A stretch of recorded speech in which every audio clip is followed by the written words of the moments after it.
अस्सलाम वालेकुम friends, defence updates में JF-17 थंडर ब्लॉक 3 से मुतालिक आज़रबाईजान की डील की खबर पर बात करेंगे।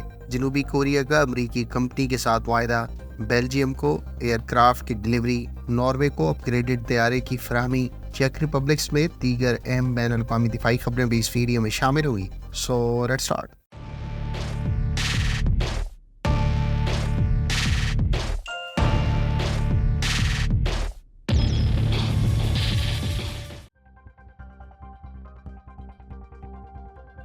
फ्रेंड्स, इतलात के मुताबिक आज़रबाईजान ने अपनी एयरफोर्स को नए तैयारों से इक्विप करने की गर्ज से पाकिस्तान एरोनॉटिकल कॉम्प्लेक्स कामरा के साथ $1.6 अरब का कॉन्ट्रैक्ट साइन किया है।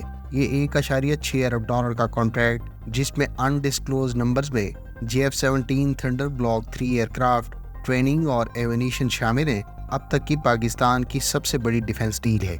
JF-17 थंडर ब्लॉक 3 से मुतालिक एक मुस्लिम कंट्री की जानिब से एक्विजिशन की इतलात अब से चंद माह पहले बहुत ज़्यादा हाईलाइट की गई थी। ताहम इस मुल्क और डील की मालियत के बारे में कोई तफसीलात उस वक्त मंजर आम पर नहीं आई थी। JF-17 थंडर ब्लॉक 3 में अर्जेंटीना की दिलचस्पी की इतलात सबसे पहले मंजर आम पर आई। ताहम पॉलिटिकल और दीगर वजूहात को लेकर अर्जेंटीना अभी तक इस तैयारे को एक्वायर करने या ना करने के बारे में कोई फैसला नहीं कर सका। आज़रबाईजान की JF-17 थंडर ब्लॉक 3 में दिलचस्पी की खबरें भी कोई नई नहीं हैं। ताहम आज़रबाईजान के बारे में कभी इम्कान है कि उसने अपनी एयरफोर्स में मौजूद एजिंग MiG-29 तैयारों को रिप्लेस करने की गर्ज से इस मल्टी रोल प्लेटफॉर्म का इंतखाब किया है। JF-17 thunder block 3 single seat, जबकि JF-17 थंडर ब्रावो जो कि ट्विन सीट वेरिएंट है, आज़रबाईजान की जानिब से पायलट्स की ट्रेनिंग की गर्ज से एक्वायर किया जाएगा। जबकि इसके साथ मुमकिन वेपन्स पैकेज में air to air missiles, anti ship plus land attack cruise missiles के अलावा दीगर guided air to ground munitions हासिल किए जा सकते हैं। अगर आप JF-17 की डेवलपमेंट हिस्ट्री, इसके तमाम ब्लॉक्स के अलावा वेपन्स के बारे में तफसीलात जानना चाहते हैं तो इस टॉपिक पर हमारी डिटेल वीडियो का लिंक आपको एंड स्क्रीन पर मिल जाएगा। अमेरिका की जानिब से अक़वाम मुत्तहिदा की सिक्योरिटी काउंसिल में गजा से मुतालिक पेश की जाने वाली फौरी जंग बंदी की करारदाद को वीटो कर दिया गया है। चीन की जानिब से अमेरिका के इस इक़दाम की शदीद अल्फाज में मजम्मत की गई है। चीन के सिक्योरिटी काउंसिल में नुमाइंदे ने अमेरिका के इस इक़दाम पर रद्द-ए-अमल देते हुए कहा है कि अमेरिका की जानिब से जंग बंदी की करारदाद को वीटो करना इसराइल की जानिब से गजा में जारी मजालिम को बुनियादी तौर पर ग्रीन लाइट देने के मुतरादिफ है। ख्याल रहे कि अमेरिका इससे पहले भी गजा में जारी मजालिम को रोकने के लिए इसराइल की हिमायत कई मरतबा कर चुका है, जबकि सिक्योरिटी काउंसिल में इसके इन इक़दामात को दीगर रुकन ममालिक खास तौर पर रूस की जानिब से भी कड़ी तनकीद का निशाना बनाया जाता रहा है। इसराइल की गजा में जारी कार्रवाइयों के बाद से अमेरिका अब तक मुख्तलिफ नोयत के वेपन्स भी तसलसल से इसराइल को प्रोवाइड करता रहा है। चेक रिपब्लिक के बारे में रिपोर्ट्स है कि वो जर्मनी से leopard 2A4 main battle tanks के मजीद यूनिट्स खरीदने से मुतालिक जर्मन कंपनी से बातचीत कर रहा है। दोनों ममालिक के दरमियान इस वक्त 15 leopard 2A4 main battle tank से मुतालिक बातचीत हो रही है, जबकि अगर हालिया मुज़ाकरात कामयाब रहते हैं तो चेक रिपब्लिक की leopard 2A4 main battle tank की एक्विजिशन की टोटल तादाद 42 हो जाएगी। चेक रिपब्लिक के बारे में रिपोर्ट्स हैं कि वह 2030 के बाद से 100 से ज़ायद लेपर्ड टैंक अपने फ्लीट में शामिल करने की रिक्वायरमेंट्स रखती है, जिसमें लेपर्ड 2A4 और 2A8 वेरिएंट्स शामिल होंगे। चेक रिपब्लिक इस वक्त 30 सोवियत साख्ता लेकिन upgraded T-72 M4CZ main battle tank इस्तेमाल कर रहा है, जबकि इसके अलावा पुराने T-72 मेन बैटल टैंक्स को इससे पहले मरहलावार यूक्रेन को प्रोवाइड किए गए हैं। जर्मनी की जानिब से उस वक्त ये कमिट किया गया था कि वो चेक रिपब्लिक की जानिब से यूक्रेन को प्रोवाइड किए जाने वाले T-72 टैंक्स के बदले में अपने leopard 2A4 main battle tanks provide करेगा। ताहम बाद में चेक रिपब्लिक की जानिब से T-72 के against leopard 2A4 main battle tank के हसूल के अलावा मजीद की एक्विजिशन का फैसला किया गया था, जबकि ताज़ा तरीन रिपोर्ट्स के मुताबिक चेक रिपब्लिक इसके अलावा मजीद 15 लेपर्ड टैंक भी खरीदने से मुतालिक जर्मनी से बातचीत कर रहा है।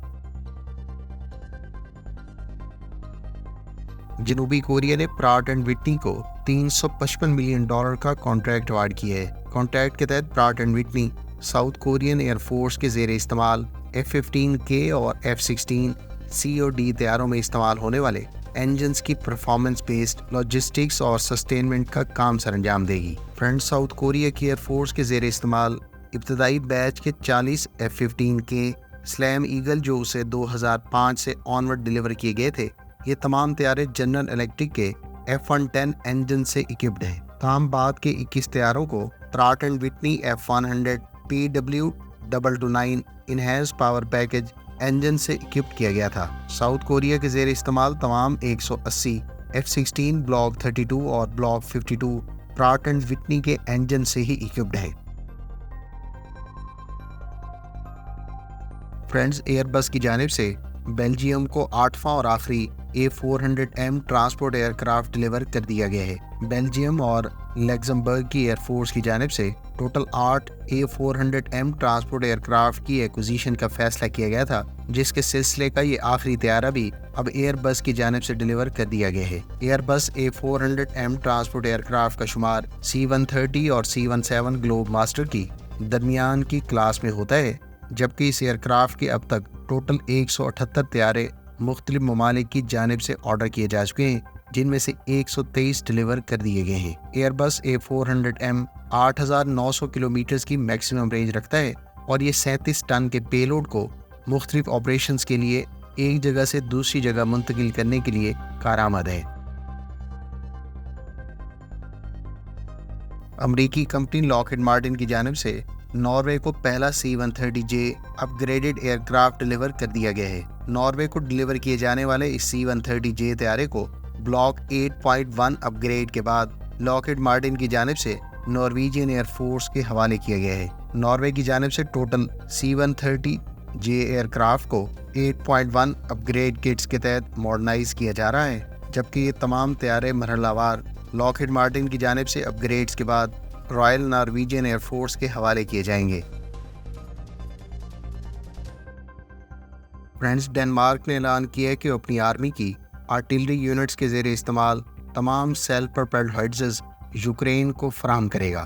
ڈنمارک اس وقت 19 سیزر سیلف پروپیلڈ ہائٹزز استعمال کرتا ہے، جو مرحلہ وار ڈنمارک کی جانب سے اگلے 6 ماہ کے دوران یوکرین کو ڈیلیور کر دی جائیں گی۔ ادھر یوکرین کے بارے میں رپورٹس ہیں کہ اسے جن 10 لاکھ آرٹلری شیلز کی لاسٹ ایئر کی کمٹمنٹ کی گئی تھی، ان میں سے مارچ 2024 تک اسے صرف 5,24,000 ہی آرٹلری شیلز پرووائڈ کیے جا سکیں گے۔ یوکرین اپنی آرمی کی آرٹلری ریکوائرمنٹس کے پیش نظر مقامی 2S22 155 ملی میٹر کی سیلف پروپیلڈ ہائٹزز کی بھی پروڈکشن کو سپیڈ اپ کر رہا ہے، اور یہ گنز مرحلہ وار یوکرینین آرمڈ فورسز کو پرووائڈ کی جا رہی ہیں۔ یوکرین کی جانب سے جرمن کمپنی کے ساتھ بھی PZA 2000 سیلف پروپیلڈ ہائٹزز کی یوکرین میں لوکل پروڈکشن سے متعلق بھی بات چیت جاری ہے۔ فرینڈز، یہ تھیں آج کی ڈیفنس اپڈیٹس۔ امید ہے اس ویڈیو سے آپ کی معلومات میں اضافہ ہوگا۔ ملتے ہیں نیکسٹ ویڈیو کے ساتھ، اپنی دعاؤں میں یاد رکھیے گا۔ اللہ حافظ۔ پاکستان زندہ باد۔